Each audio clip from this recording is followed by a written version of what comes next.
kupigwa na kupokonywa maisha, hakutatuzuia sisi wananchi kunyakua uhuru wetu na haki ya jasho letu na haki ya jasho letu. Tumekataa kupiga magoti mbele ya hawa wauaji.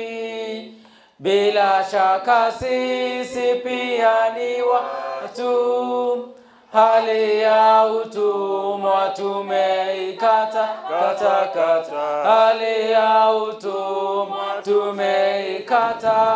Haya, kwa majina mimi ni Abdul Qadir Abdullahi, ndio chairman wa Mahdi Muslim Community na pia member of the steering committee of the Kenya Palestine Solidarity Movement. On behalf of both our organizations, Mahdi Muslim Community and the Kenya Palestine Solidarity Movement, I would like to take this opportunity to welcome you all to this year's Quds Day Iftar dinner, which is, as is our tradition, preceded by a program, film screening. There will be a panel discussion this time, and hopefully we will have you all interacting and participating in the discussion that will follow the panel, the presentation by our panelists. I would like first of all to apologize for the delay in starting this program, and that's because we were anticipating delays because of the heavy traffic on this road. So we decided to give a chance to people, to more people, to participate. So we decided to wait for another half an hour to give them that chance. So I think we have now quite a good crowd and we can start. We apologize. My apology that I have to make is the short notice. Most of you would have received very short notice this time. And it was because of factors outside our control. Number one, we lost the traditional venue that we have been having. So, and we had assumed that that venue would be available as usual. And we were surprised when we were told that that venue is not available. It's been block booked the whole month. So now we had to rush looking for an alternative venue. In Nairobi, it's very difficult to get the venue, the right size, the right price, and the right conditionalities. So it took us a lot of time really looking for that. And then so many other complications this year. So we delayed, but we said it would be a shame to really cancel this program. We will still go ahead. And we thank you very much for understanding and for taking the trouble to come today on very short notice, which is in itself an act of solidarity with the struggle of the people of Palestine against the apartheid regime in Israel. Thank you very much for that, and apologies once again. Our program today is going to start with, of course, my speech welcoming you.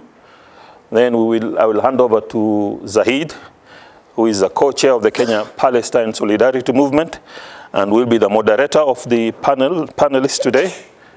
We are going to have a performance by our own Dofan, sorry, not Mofan. Dofan, I always mix those, Dofan Mutuma. I say Mofan Dotuma. It must be the age catching up with me. So Dofan is going to have a performance, a poem, that will be followed by messages of solidarity from the various groups that are represented here. Then there will be a film show, a brief film show, documentary film show. Hopefully they would have worked out, they seem to be having a problem, the PA people. If not, then we will continue with the solidarity messages, and hopefully they will have fixed this up. And then later on we'll have the iftar, of course, which is been hosted by Mahdi Muslim Community together with Kenya Palestine Solidarity Movement. And by then, I think most of our guests would have arrived, inshallah.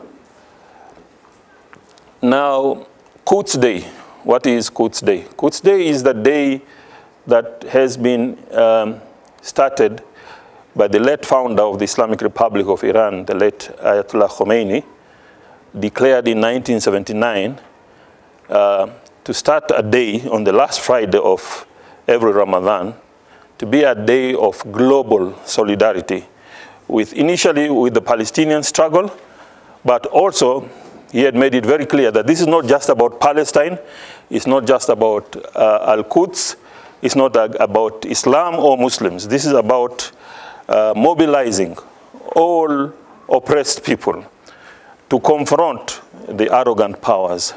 That was the mission initially that had been given. And the world responded very well, to the extent that nowadays we have millions of people on this very day demonstrating all over the world, from the eastern capitals to the western capitals. In the Middle East and Africa, we have millions of people pouring into the streets, demonstrating their solidarity with the struggle of the people of Palestine. In Africa, Kenya is one of the countries at the forefront. And this Quds Day movement here started initially in Nairobi, but as some of you have seen in the postings that I have done today, it has spread. Now we have huge marches in Mombasa. I think there was supposed to be something in Nakuru. We had also arranged with smaller communities all over the country to have symbolic acts of solidarity, which they'll report back to us, and which we'll share with all of you through our social media. So that is what International Quds Day is. Quds, of course, is Arabic for Jerusalem. So Jerusalem as a symbol of the oppression of the people of Palestine, many people might be surprised to know, some people might be surprised to know, who are not all Muslims. There are actually very many of them who are Christian. In fact, Palestine is the cradle of Christianity. That might surprise many people. And many of the freedom fighters, Palestinian freedom fighters, were not necessarily Muslims. There are very many famous names who are not Muslim. Some of them were not even religious. Some of them were Marxists, atheists, if you like, but Marxists. So this struggle is not about any particular religion against any other particular religion. No, this is a human struggle. So as Kenya Palestine Solidarity Movement and Mahdi Muslim community, we have strived in the past to bring together Kenyans of all ideologies, of all ethnicities, of all creeds, together to express our solidarity.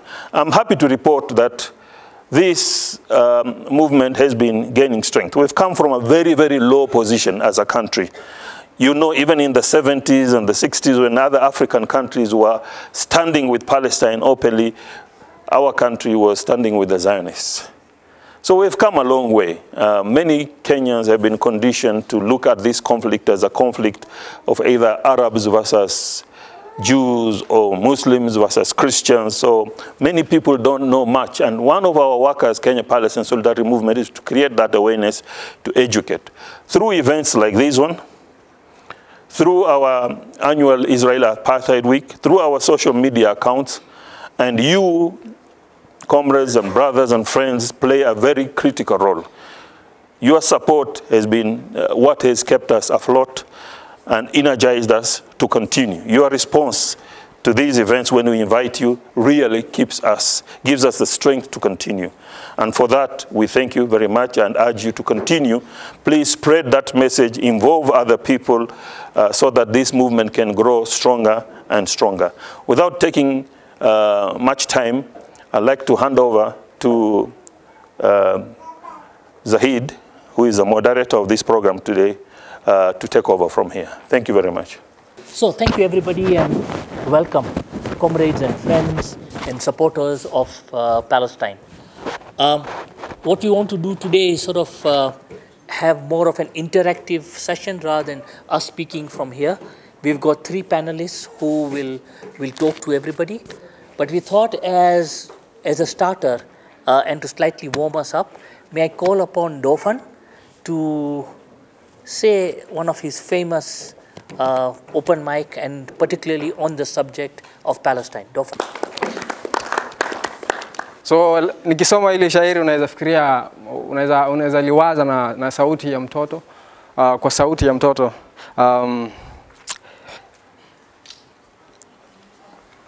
Classical session, nasikia clear hiyo sauti. 1 year baada ya mwalimu kusakam tu mauti. Classical session, nasikia fear kwa hii sauti.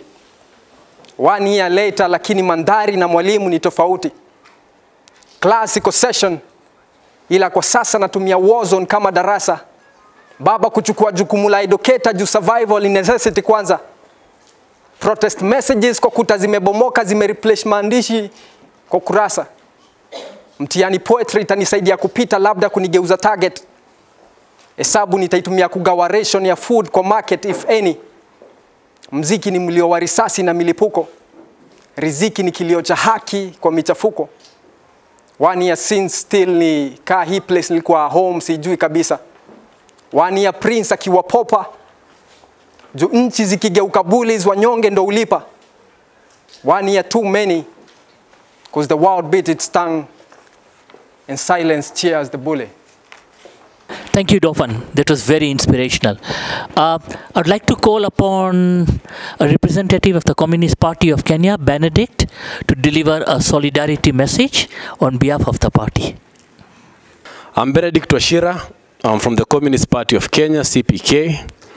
And for us and those who have been in this process for some time, you know that we've been supporting the Palestinian freedom, the Palestinian struggle, and we'll continue doing so until eventually when Palestine shall be free.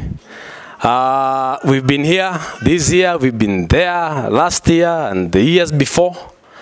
And we know that without such meetings, then their struggle becomes more difficult because of the power of the Zionists, the power of those, occupationists, apartheid regime currently occupying Palestine. We've seen a funny, foreign position by Kenya. They are telling us that, they've opened an embassy and all that. And the reason as to why they are giving us a few inches with regards to the Palestinian struggle is because of these struggles that we are doing here. It's because of Quds Day. It's because of the letters that we write. It's because of what we do online. It's because of the demonstrations that we've done. Without such, then the Palestinian struggle would have been obscured completely in Kenya, in East Africa, and many other places.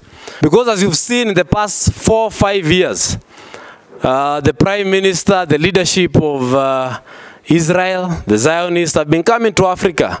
They've been asking for a permanent seat at the AU. They've been going to Uganda, Kenya, Tanzania, and many other places.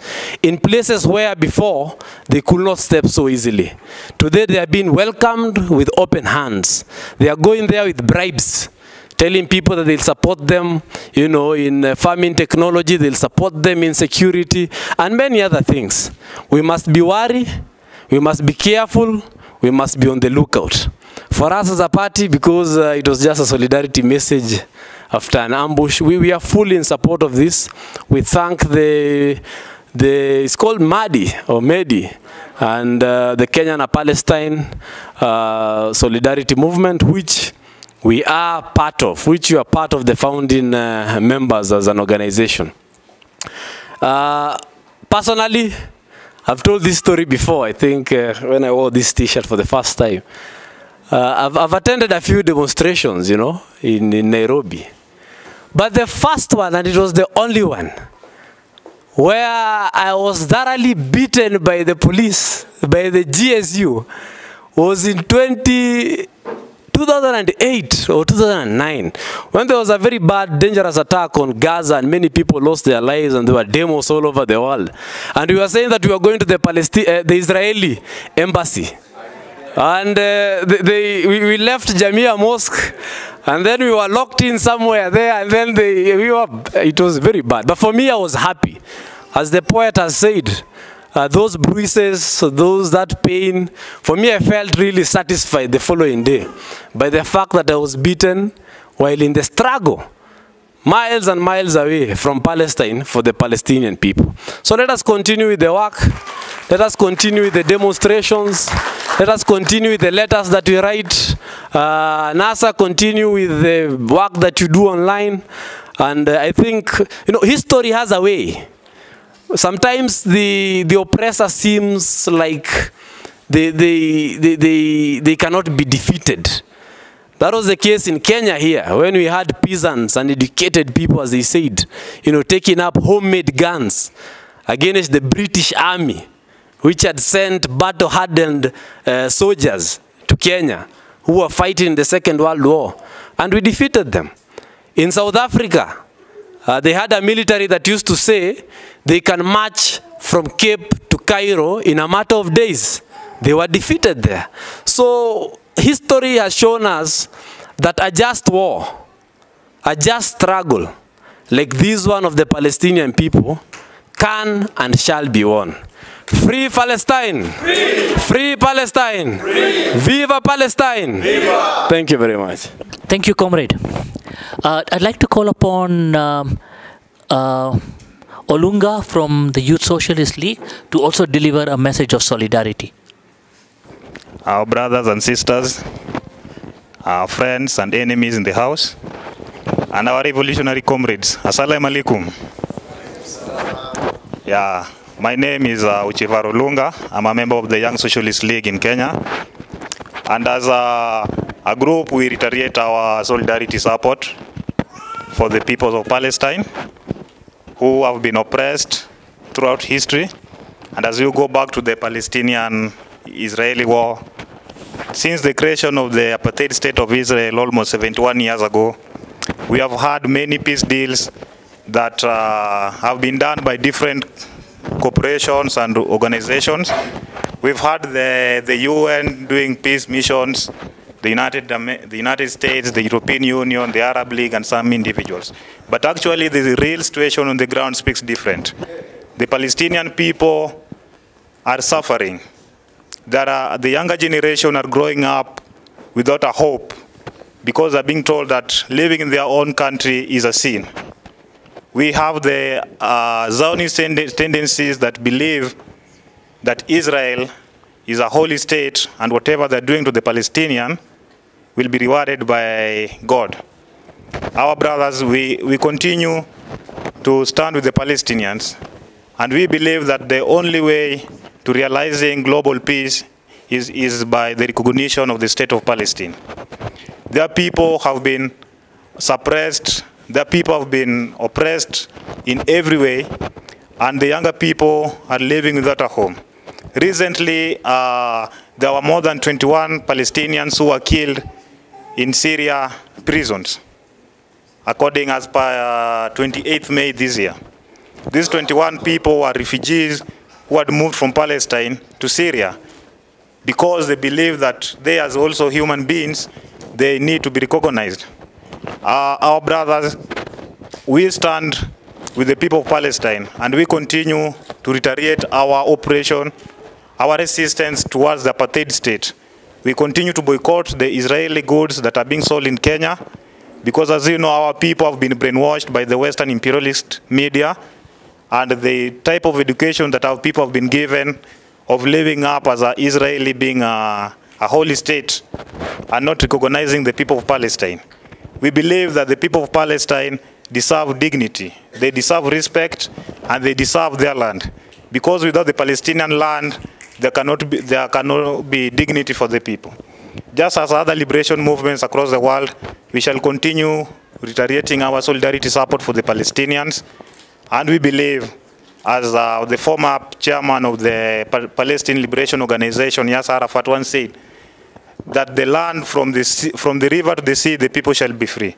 So, dear brothers and sisters, I believe that with the solidarity we show the people of Palestine, and we believe in their cause, because to them, they may be terrorists, but the Palestinian struggle is not a struggle based on religion, it's not based on race, it's not based on gender, because as we also know, the young people in Palestine are resisting. We appreciate and acknowledge the sacrifices made by 18-year-old Ahmed Tamimi, who in 2017, she was arrested and detained for 8 months. We appreciate the resistance being done by the young people there. We appreciate and honor the former Palestinian revolutionaries who believe in the Palestinian cause. We remember and honor their sacrifices. As I conclude, I believe the people of Palestine shall always be free. And as in Kenya, what matters is after the event, we shall continue reiterating the message. We shall continue organizing our people and teaching them the right history. We don't want our people to continue growing up with the kind of information, believing that Palestine is like a God state. They have to know, not Israel, I mean. They have to know that Palestinians are also humans like us. And I believe that from the river to the sea, Palestine shall be free. Long live the Palestinian struggle, long live. Long live. From the river to the sea, Palestine shall be free. Thank you so much. Thank you, comrade. May I remind us what this banner says, that our freedom is incomplete without the freedom of Palestine. And we are saying today, silence is not an option. Can we repeat that? Silence is not an option. Silence is not an option. So we, in our individual, in our families, wherever we go, we need to make sure that we talk about the freedom of Palestine. So let me start first with the panel, and I'd like to say thank you very much for all three panels. It was very short notice, but they all pitched up. So asante sana to all three of you. I'll introduce each panel in turn, and they'll speak. And then as I go to the next panelist, I'll introduce them too. So let me start with the panelist to my immediate right, Sobukwe. Sobukwe is an organizer of the All African People's Revolutionary Party and a Pan-Africanist and a writer and a journalist. He's been a very strong, solid member of the Kenya-Palestine Solidarity Movement. He's at almost all of our events and is a strong Pan-Africanist who believes also as well that Palestine will be free. So I will give him 5 minutes to deliver his initial remarks. Then we'll go to the other panelists and then open it up for question and answer so we can have a strong but effective debate. Thank you. Sobukwe. All right. Since we only have 5 minutes, we're going to try to move fast. First, I want to give you revolutionary greetings from my party, the All African People's Revolutionary Party. And I also want to thank the Quds Day organizers, those who have been doing it over the years, certainly Kenya Palestine, and certainly the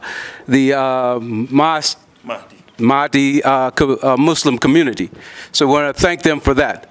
We also want to acknowledge this is, I believe, the 40th commemoration of Quds Day.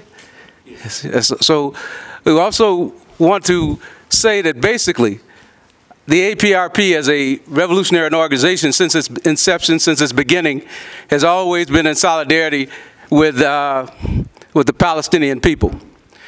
But today I want to make sure that we also understand that it is not enough for us simply to be in solidarity with the Palestinian people, but right now we have to understand that we need to be in solidarity with even the founders of Quds Day, Iran, as the reactionary forces in the United States are threatening Iran.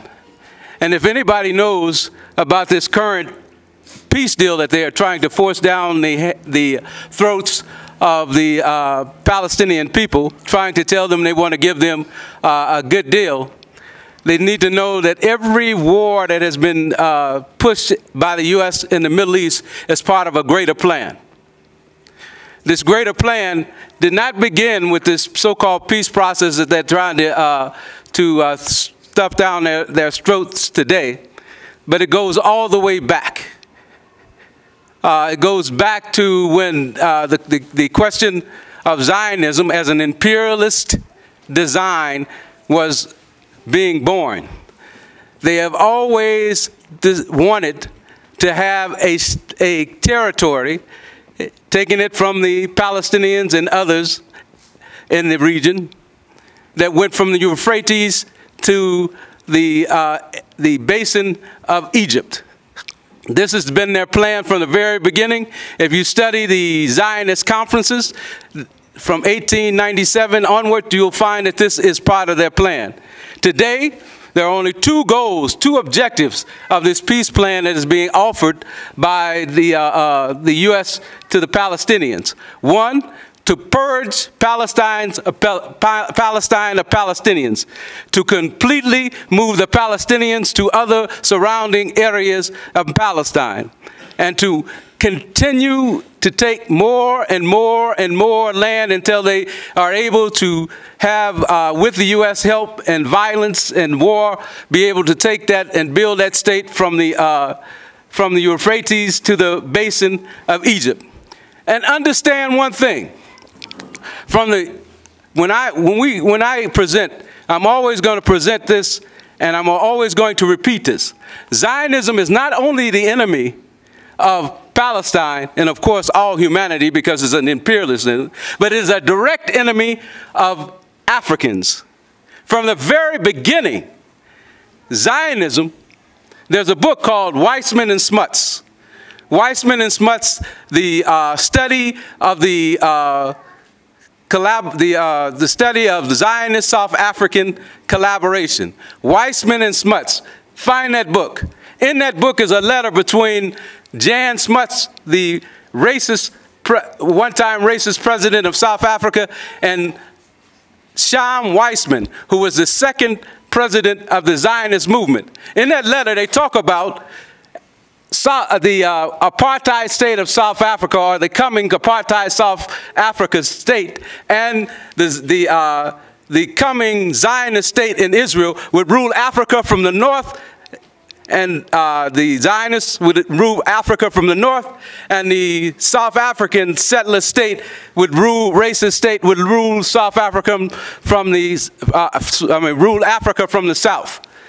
And we know that they tried when Israel got Israel occupied Palestine, all the way up until the freedom struggles of the South Africans, they gave weapons and bombs, cluster bombs, to kill Africans in South Africa. So Zionism has always been, and always will be, as long as it exists, be a direct enemy of African people. So we, as an African people, must know we must fight against it. There's no question about that. The question of understanding Zionism power over African people is not just about understanding its relationship to Africans here in Africa. Because Zionism in the U.S., the biggest Zionist lobby is in the U.S. It's called AIPAC. It's a lobbying group in the U.S. It's also the richest. It controls African politics. Anytime an African decides that they are against or wants to support Palestine, they are targeted. Millions of dollars are put into a pact to get rid of them, to destroy them, to get them out of Congress or mayorship or whatever political positions that they, political offices that they might have. Every president has to go before the AIPAC lobby. They have to stand before them and get their permission to even think about running for president. Now that's power. In the Democratic Party, the political party where most Africans are in the United States, 90% of the Africans in the United States vote in the Democratic Party. Africans are the largest number of people, the largest minority in the United States. They have more mayorships. They have more congressmen. They have of any other ethnic group in the United States. Yet the Zionists are a smaller number. And they control the Democratic Party. They control the decisions that are being made in the Democratic Party. And Africans are marginalized in the Democratic Party, even though we vote 90% for the Democratic Party. Understanding the power of Zionism and the Zionism as being an enemy of African people is very important for us to know. It's a history, the history of Zionism's vicious attacks against African leaders is historic, and we need to all know about it. We also need to know that the struggle is changing. there is a new level among the youth. When we look at the Black Lives Matters platform, the Black Lives Matters, most of you have heard of it, I'm sure. You know about the Black Lives Matter movement against police murder, really, in the United States. In Ferguson, of course, they got information from the Palestinians on how to fight tear gas. And the platform that came out of Black Lives Matter movement, it has made a commitment to support the Palestinian struggle and to use the strategy of BDS. You see, that struggle led to the opening that we see even in the Democratic Party, where today we see at least 2 Muslim members of the Congress talking up for Palestine within the floors of the Congress in the United States. That's a movement forward. They cannot stop the movement forward of this generation on the question of Palestine. The second largest Zionist lobby is in South Africa, right? It's in South Africa. Because the Zionists in South Africa, historically, are the ones who funded the early Zionist movement. The European Zionists in South Africa, let me repeat, were the ones who funded the movement of Zionism in the early stages. Today, they're still one of the largest supporters. But what we can say about what's going on even in South Africa today, there's a renewal. There's a renewal in South Africa. As you know, South Africa was the first continent to challenge Zionism in their resolution from the Organization of African Unity in 1975. The first, because they understood that Zionism was supporting the struggle of the Rhodesians, of Cecil Rhodes and the Rhodesians, and now Zimbabwe. They were supporting, as I said before, the folks in South Africa and against the freedom fighters in South Africa. So South Africa knows and is very clear on the continent on the question. They have never wavered in the OAU or the AU on the question of Zionism and the support of Palestine, because they have suffered from Zionism directly. Today, just last year, there was a meeting of those freedom fighters, ZANU-PF, ANC, SWAPO, FRELIMO, MPLA, and they invited CCM. They passed a resolution, almost unanimously, thank you, that word, unanimously. I can't say it for some reason today, but anyway, everybody knows what I mean. All of the freedom fighters, again, passed a resolve to support the struggle of Palestine against Zionism. Besides our neighbor, Tanzania, CCM, they refused. They took the back chair. They said they couldn't do it right now. Tanzania. Yes. So we have to know that our struggle is just beginning. But our struggle on the African continent has a new generation.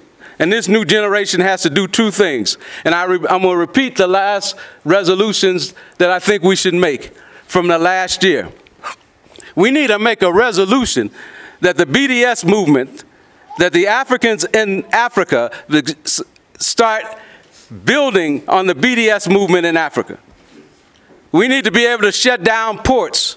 We need to be able to stop shipments. We need to be able to stop buying any products built by them. We need to stop having music relationships or programs with music or programs on the question of sports. We need to stop collaborating with the enemy, Zionism. That's the first thing.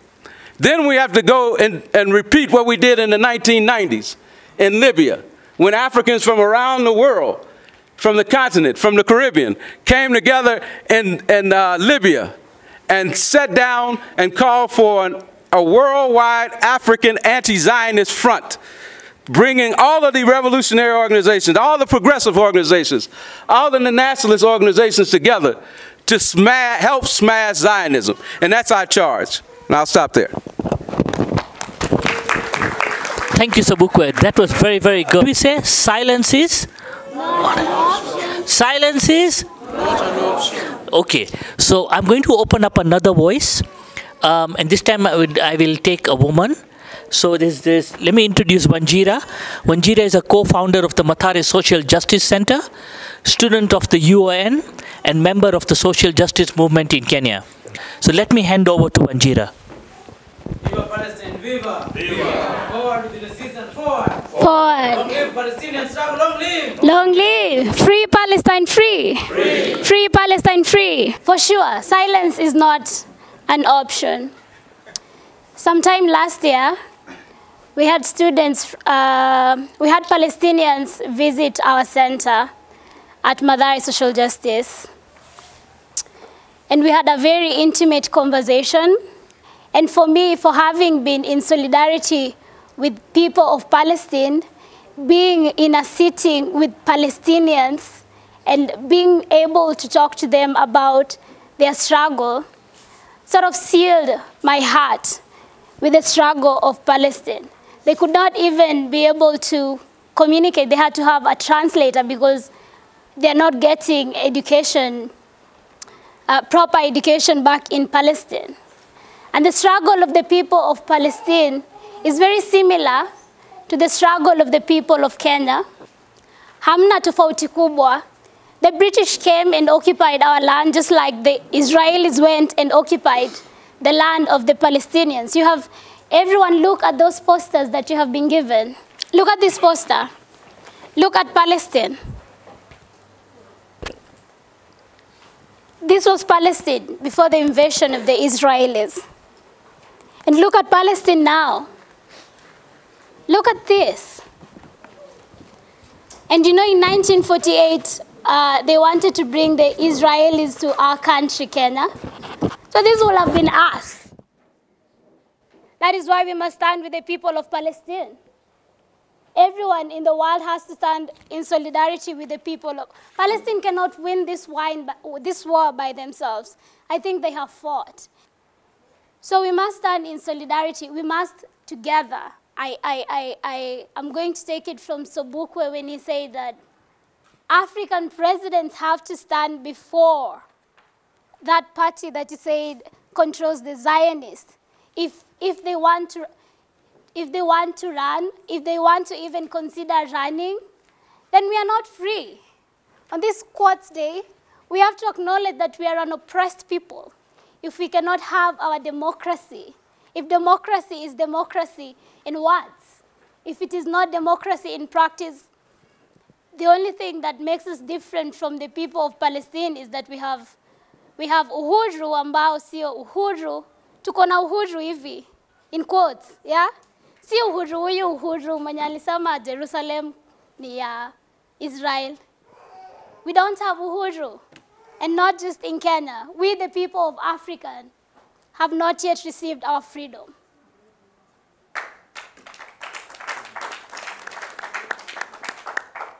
Only that our chains are not as physical as they were during the time of colonial rule.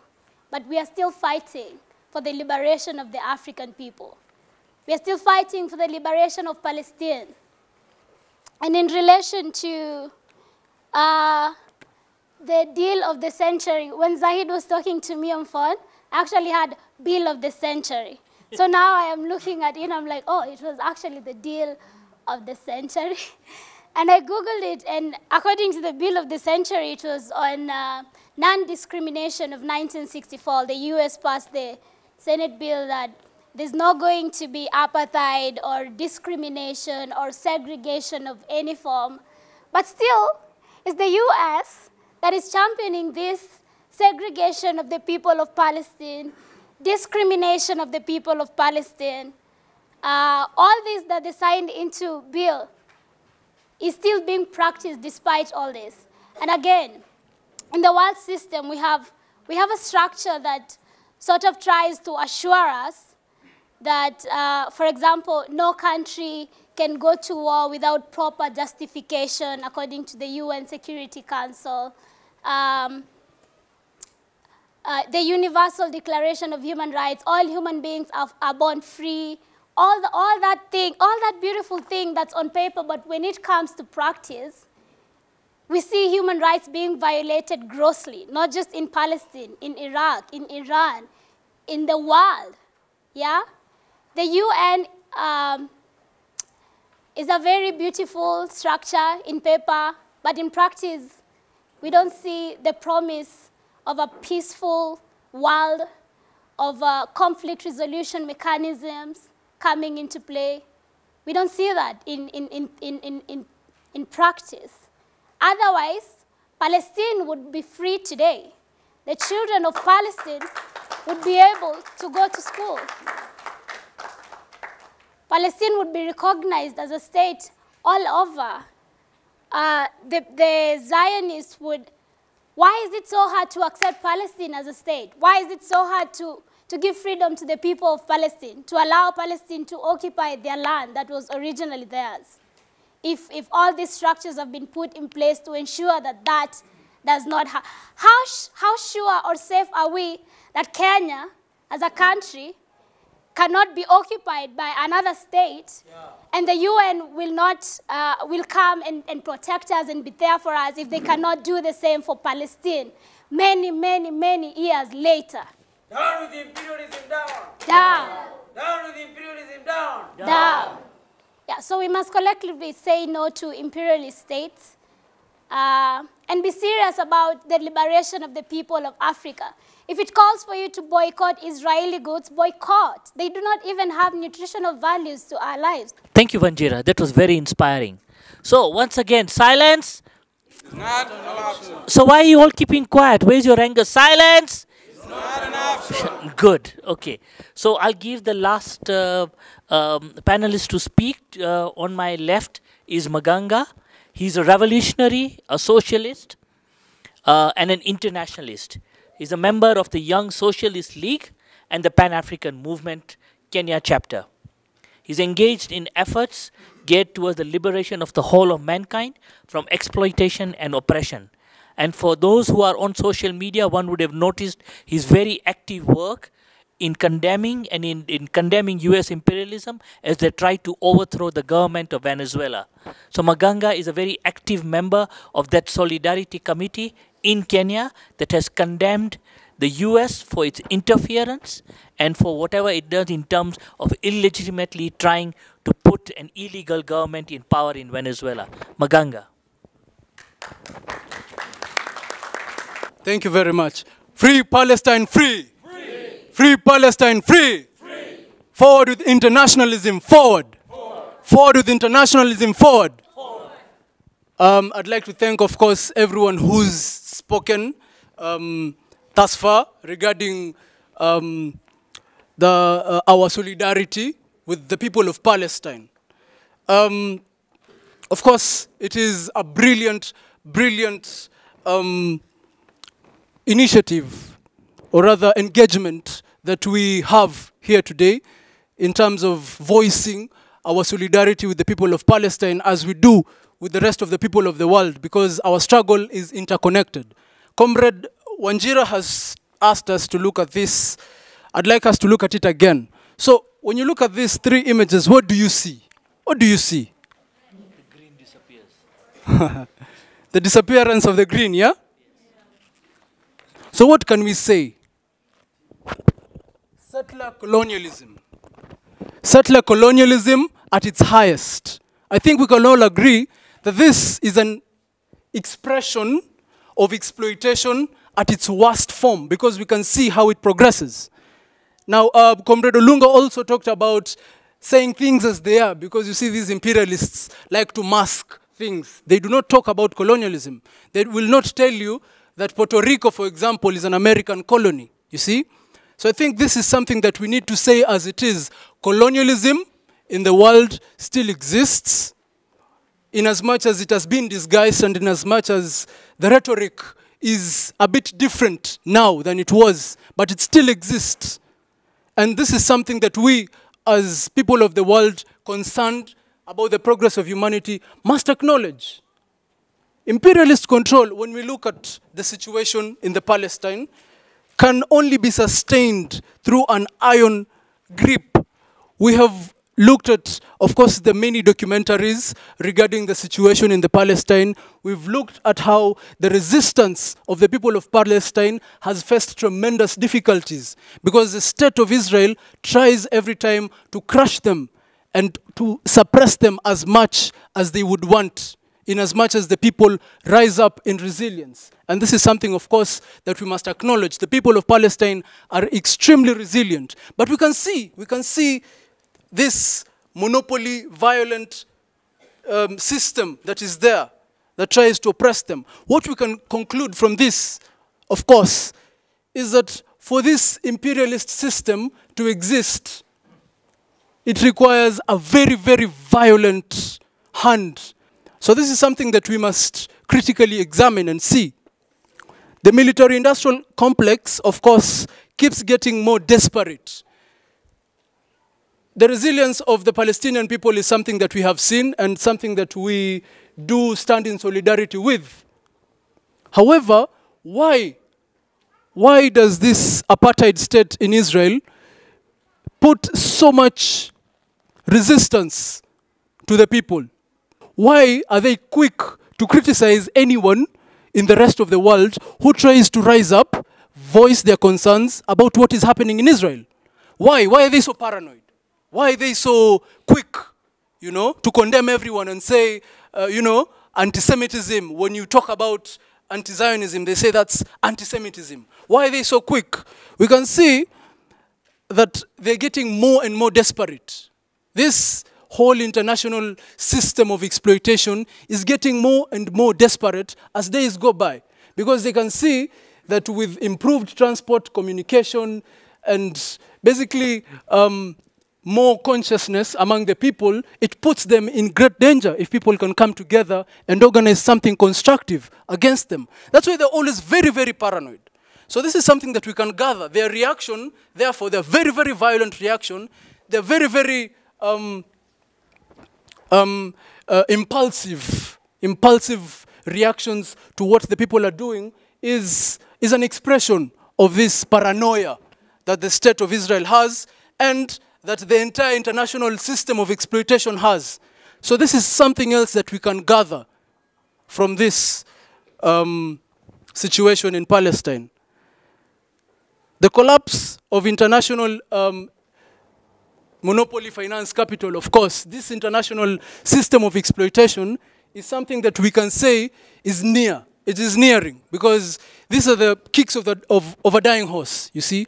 When an animal is more desperate, it acts more violently. And I think this is something that we can gather from the situation that exists there. And if it's in collapse, we can therefore say that we, the people who experience this exploitation in the worst possible way, represent, therefore, the vanguard of the oppressed people and where this system is going to collapse. What does this resistance in Palestine mean? Of course, tunajua bana ushikwapo shikamana, sio? If you find yourself in a difficult situation, our nature dictates that we try and free ourselves from this situation. I think we can say that attempts to stifle human development in the Palestine, to oppress them, to deny them of important services, to further alienate them from their land, to take much, much more and more from them, is an attempt to take humanity backward.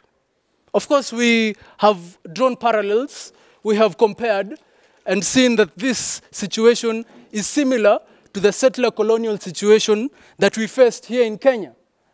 It is similar to the apartheid situation that the people of South Africa faced.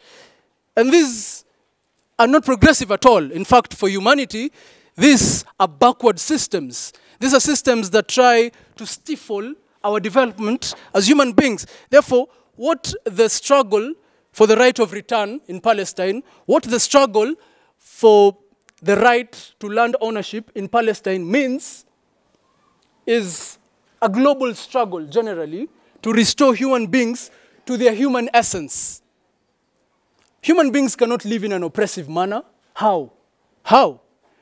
if we are human beings and we are born into this world, we have certain traits that we have, yeah? And these traits are things that we cannot remove from our existence. Therefore, as human beings, we must acknowledge that we are in a system which tries to put us down, which tries to make us live as though we are not human beings. It tries to divorce us from our essence. And therefore, one of the things that we can draw from the resistance of the people of Palestine is that this is most of all a struggle for the whole of human beings to return themselves to their essence as human beings, to live as human beings, to live happily, and to have a brighter future. We are at a critical point. If we do not advance, if we do not crush this oppressive system, we shall sink into barbarism. We shall go backward. I think that is what internationalism is, therefore. We must recognize that most of all, this struggle that goes on in the Palestine affects us, and it has been mentioned by everyone who's spoken before, that we are interconnected with everyone who is struggling in the rest of the world. And the point is, wherever imperialism gains ground, it gains ground everywhere. Therefore, if we weaken it at a certain point, we have gained ground wherever we are. If the people of Palestine keep on being oppressed, it boosts the imperialists. Therefore, since our state is connected to this international system, I think that brings the whole point of why we must struggle together, why we must show solidarity with the people of Palestine.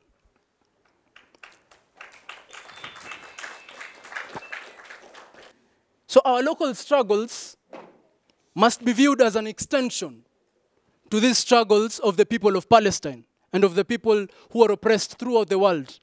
As we struggle against the oppressive nature of the state here, as we struggle against water, as we struggle against poverty, as we struggle for better health care, as we struggle for the things that we are struggling for here in Kenya, we must bear in mind that that struggle is just an extension of the struggle of the people of Palestine to own land. Therefore, that is the basis of our solidarity, and with that, long live our struggle, long live our solidarity with the people of Palestine, long live internationalism. Okay, I'm going to open this up to the plenary, but let me start with calling Comrade Sunny to deliver a message of solidarity and any comments he may have, and then we will open it to everybody else. First, I want to thank the Mahdi Muslim community and the Kenya-Palestine Solidarity Movement for inviting us tonight. Then, I would like to convey our salute to the heroic struggle of the Palestinian people versus apartheid, Zionism, and for social determination and liberation.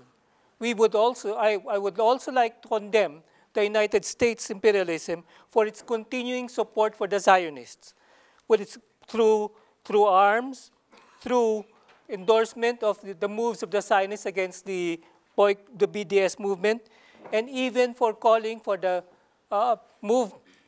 transfer of the American embassy, U.S. embassy in Israel to Jerusalem. But in all of these, I would like also to share with you some little successes of the Palestinian people in their heroic struggle. In particular, I would like to congratulate the Palestinian political prisoners who launched a hunger strike against the deteriorating prison conditions in Israel. This was launched on April 8, and after 8 days, they have declared some successes in their struggle, in their demands for better conditions, or at least for stopping the deterioration of the conditions of the political prisoners in Palestine. These little successes show us what we can do when we act in concert and when we support each other, not just among ourselves, but all the people oppressed and the oppressed people of the world support each other in their struggle. In fact, the ILPS has called for the support of the Palestinian Palestinian political prisoners hunger strike since it started in April 8. It started with 5 hunger strikers and led to about 400 hunger strikers all over Israel with the support of the people outside the prisons who launched protests and demonstrations in support of their political prisoners. So with that little victory, let me iterate that we should continue strengthening our solidarity links, all of us oppressed people. We should continue supporting each other's struggles, though how little it may seem, given the wider context, because in all of this we have only one enemy, and our enemy is U.S. imperialism. Thank you. Thank you, comrade. I'd like to now open it up to members of the public for any comments, questions, which we can take, and the panelists can probably answer. But it can be both. It can be a comment and it can be a question. First of all, my name is Gashehe. I'm also a member of the Communist Party of Kenya and also a member of Mathare Social Justice Center. Also, we have been involved in the Kenya-Palestinian Solidarity Movement. And I'm very happy for Washira to remember that there was a time when this country had not been put within a specter of fear of terrorism and a specter of Israel controlling this state. That time, we used to start our march in Jamia Mosque, and we go and we demonstrate and we condemn the Israel state for oppressing people in the world. Today, there is a lot of fear. There is a lot of fear. Israel is an apartheid state.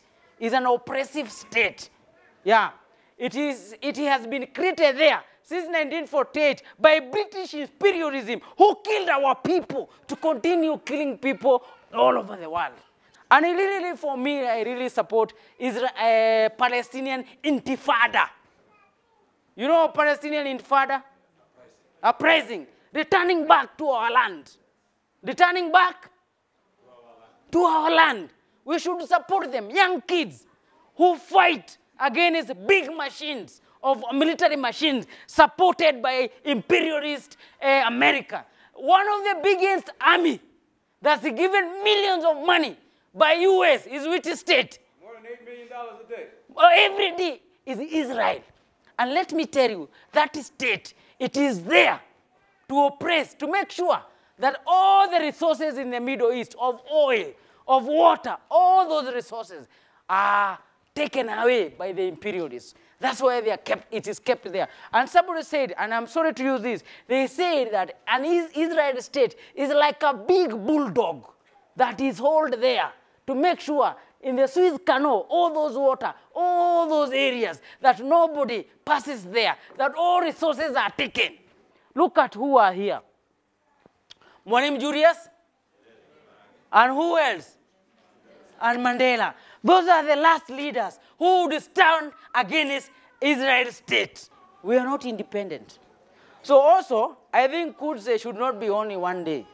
We should continue mobilizing every day. We should organize film. In Mathare, we used to organize film. We should continue organize. We should educate our people. We should give them the history of Israel apartheid and show them how Israel state was created and how it has remained controlling the world. And even as we are here, few of us, we should say we are very courageous, we are great people. Just imagine the whole country and those people who did it in Mombasa. Just imagine we are only a few people who have done something. Yeah? In Griamaran, Mekatili Wamenza, facing the empire, the British Empire. And Washira said they had brought this army here to fight our people, to enslave them. Just a woman said, no, as a Griama, we must fight them. She led the Griamans to say no to forced labor. And then from there was 1992 massacre of Hareduku. Modoni Nyanjiro, they at a Central Police Station. She said, no, you can't detain our leaders. She was killed. And from there, the national movement started from there. All the way we had Mau Mau. Fighting who? British Empire. And the same British Empire, the evil empire, went in the Middle East and it created another problem. For how many years now? For how many years? Is it the British who created that problem? Yeah, they went there and said, okay, you Palestinians, we remove you. And they said, here, we put these people. You know what happened, and you know this story. The European problem of Second World War, their Hitler problem, their wars, and Nyerere, if you listen Nyerere, he said all these problems, they took it to Europe and they exported it to Middle East. You know, that's what they did. So what we should do, and the Communist Party also is here, and ourselves, we should do mass education, show the video people about what happened, and also we should also allow to go to the churches, we go to the mosque, and tell people about this story. Because this is, and South Africa, they have done a very great work. Every party in South Africa, even the ruling party today, even Malema, and he is the economic freedom fighter, even in NUMSA, all of them, they have a campaign of liberation of Palestine. Yeah. Every party in South Africa has a campaign on liberation of every day. Even in the big road you go there, they have put banner, free Palestine. Because they know what is the apartheid. So I'm very happy for this Quds Day again, but I think we should do more than this. And also bring a new generation of young Muslim, of young Christian, of young communists, of young students. We unify ourselves together and build this voice to become stronger. Just imagine this country, a land of Mau Mau, land of Mau Mau, land of Mau Mau, land of Dedan and Kimathi. The butchers of Palestinian people is coming to this state and a red carpet and no voice. Before there was a ministers who would say, no, we don't want Israel. Nyerere refused. But they refused Israel to open embassy in their country. The same with Mandela. And these are great leaders. But what has happened? Imperialism, with the tentacles and imperialism knowledge, it has continued and continued brainwashing the masses and showing them that Israel is the best state. And we have learned also, Israel should not use the Bible. You know, there is a propaganda done by TV, by everywhere, to show us that Israel is a land of, is a holy land. No. That's propaganda. We respect all religion, but there is a propaganda done by a Zionist state to show, and you will see even great leaders in this country traveling all the way to Jerusalem saying that they are going to pray. And that's the propaganda. Yeah? And that propaganda has eaten our people. And anytime you talk about Palestinian, as our comrades have said, people will tell you, oh, they are terrorists. No. We should educate our people. Palestinian people are freedom fighters like Dedan Kimathi. And we should organize more film and create a movement that can liberate Palestinians. Viva Palestinian, viva! Forward with the resistance, forward! Long live Palestinian struggle, long live! Long live Palestinian struggle, long live! Long live Palestinian struggle, long live! Great. Kupigwa na kupokonywa maisha hakutatuzuia sisi wananchi kunyakua uhuru wetu na haki ya jasho letu na haki ya jasho letu. Tumekataa kupiga magoti mbele ya hawa wauaji. Bila shaka sisi pia ni watu, hali ya utumwa tumeikata, hali ya utumwa.